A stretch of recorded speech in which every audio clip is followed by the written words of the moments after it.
Hello everyone, welcome back to channel. मैं सत्य कुमार और आज हम स्टूडियो बात करने वाले फिजिक्स के काफ़ी इंटरेस्टिंग कॉन्सेप्ट जो कि है ग्रेविटेशनल लेसिंग। जी हाँ दोस्तों, आज हम इस स्टूडियो में समझने वाले हैं ग्रेविटेशनल लेसिंग क्या होता है। मैं आपको और भी इजी लैंग्वेज बताऊँ तो आज हम समझने वाले हैं कि आखिर ब्लैक होल के पास से लाइट क्यों मुड़ जाता है। ठीक है, तो इसी चीज़ को हम समझने वाले हैं। तो चलिए समझते हैं। सबसे पहले मैं आपसे पूछूं कि क्या आपने कभी सोचा है कि यूनिवर्स की सबसे तेज चीज़ है लाइट, फिर भी वो ब्लैक होल के पास या फिर ब्लैक होल के जैसे हैवी ऑब्जेक्ट वाले हैवी मासेस वाले ऑब्जेक्ट के पास जाता है तो लाइट क्यों मुड़ जाता है। तो चलिए इस वीडियो में हम यही समझेंगे कि लाइट आखिर ब्लैक होल के पास क्यों मुड़ता है और भी हैवी मासेस वाले ऑब्जेक्ट के पास क्यों मुड़ता है। तो चलिए समझते हैं। सबसे पहले मैं एक छोटा सा मिथ है जो कि मैं आपको क्लियर कर देता हूँ कि कई लोगों को लगता है कि जो लाइट है वो ब्लैक होल के पास, ब्लैक होल जो है लाइट को एक वैक्यूम क्लीनर के जैसा अपने में खींच लेता है, बट ऐसा होता नहीं है रियल में कुछ और ही होता है। तो इस चीज़ को समझने के लिए सबसे पहले हमें समझना होगा स्पेस टाइम। जी हाँ दोस्तों, स्पेस टाइम जो कि मैंने पहले की वीडियो बता चुका हूँ कि स्पेस टाइम क्या होता है, फिर मैं इस वीडियो में बता देता हूँ कि स्पेस टाइम होता क्या है। तो अकॉर्डिंग टू आइंस्टाइन, स्पेस और टाइम दोनों अलग अलग चीज़ें नहीं है। स्पेस और time both are the same part of a same structure, both are the part of a same structure. That means जो स्पेस और टाइम है वो एक ही स्ट्रक्चर के दो अलग अलग चीज़ें हैं। ठीक है, मतलब कि स्पेस के अंदर ही, स्पेस में बोलता हूँ तो आपके माइंड में क्या इमेज आता है, भाई डार्क चीज़, पृथ्वी से बाहर जो निकलते हैं, ठीक है, वो जो डार्क वगैरह होता है ना, वही। तो स्पेस और स्पेस के वो स्पेस टाइम क्या होता है कि स्पेस के अंदर ही टाइम इमिडेड है, ऐसा मान सकते हैं। ठीक, तो space time both are the same form of the same structure.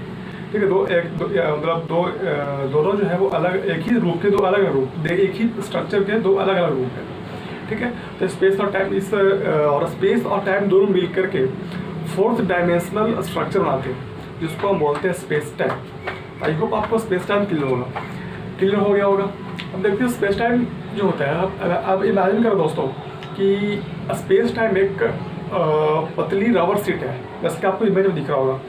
ठीक है, तो स्पेस टाइम जो है एक रबर सीट है, पतली रबर सीट है, और ये क्या हो रहा है कि इसके ऊपर हैवी बॉल्स रखे हुए हैं। ठीक है, हैवी बॉल्स लाइक आप इसको एज्यूम कर सकते हो like this is black hole. एक ब्लैक होल है और ब्लैक होल स्पेस टाइम के ऊपर रखा हुआ है, तो इसका मास बहुत ज़्यादा है। तो बहुत ज़्यादा मास होने के कारण ये नीचे की तरफ झुकेगा। जो अपना सीट है वो रबर सीट है, वो नीचे की तरफ झुकेगा। ठीक है, और एक कर्व बनाएगा, एक कर्वेचर बनाएगा जिसको हम बोलते हैं कर्वेचर। तो ऐसा ही होता है कि स्पेस टाइम जो होता है, स्पेस टाइम में जो हैवी ऑब्जेक्ट होते हैं लाइक ब्लैक होल, वो स्पेस टाइम को, अपने चारों तरफ के स्पेस टाइम को काफ़ी ये कर देता है, मोड़ देता है, कर्व कर देता है। ठीक है, अब होगा क्या, अब यहाँ पर सवाल आता है कि लाइट आखिर मोड़ता क्यों है। तो अब देखो, लाइट जो है यूनिवर्स में सबसे सीधी रास्ता को फॉलो करता है।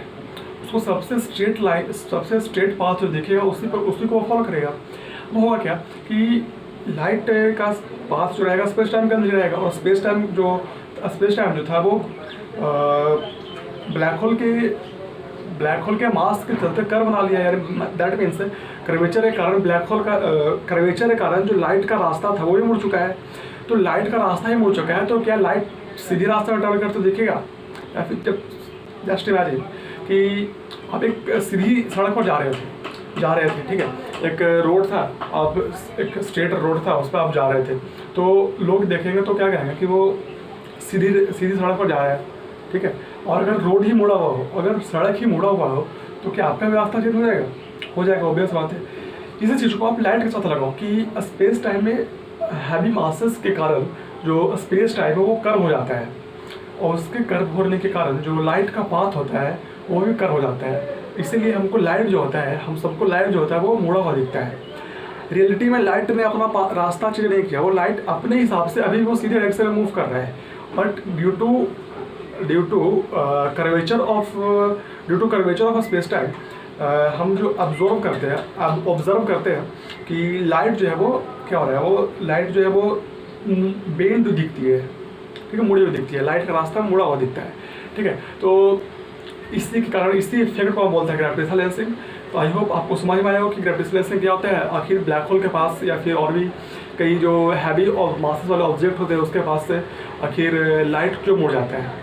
ठीक है, तो conclusion of the video that is कि जो हैवी ऑब्जेक्ट होते हैं, हैवी मासेस वाले ऑब्जेक्ट होते हैं उसके पास लाइट मुड़ जाता है वो लाइट को डायरेक्टली नहीं मोड़ता है, बल्कि वो स्पेस टाइम को कर्व करता है, और स्पेस टाइम को कर्व होने के कारण जो लाइट का पाथ है वो भी कर्व हो जाता है, जिससे कारण हम सबको दिखता है कि हम सबको लगता है कि लाइट जो है वो मुड़ा हुआ है। दरअसल लाइट में अपना कोई भी डायरेक्शन चेंज नहीं किया है, लाइट अभी भी अपने हिसाब से सीधी रेखा हो सकती, सीधी स्ट्रेट लाइन में पाथ मूव कर रही है, स्ट्रेट पाथ पर ही मूव कर रही है। ठीक है, तो इस नोट को हम ग्रेविटेशन लेसनिंग करते हैं। आई होप आपको वीडियो आपको मेरा एक्सप्लेनेशन अच्छा लगा होगा। अगर अच्छा लगा हो तो एक प्यार सा कमेंट करके बताइएगा, और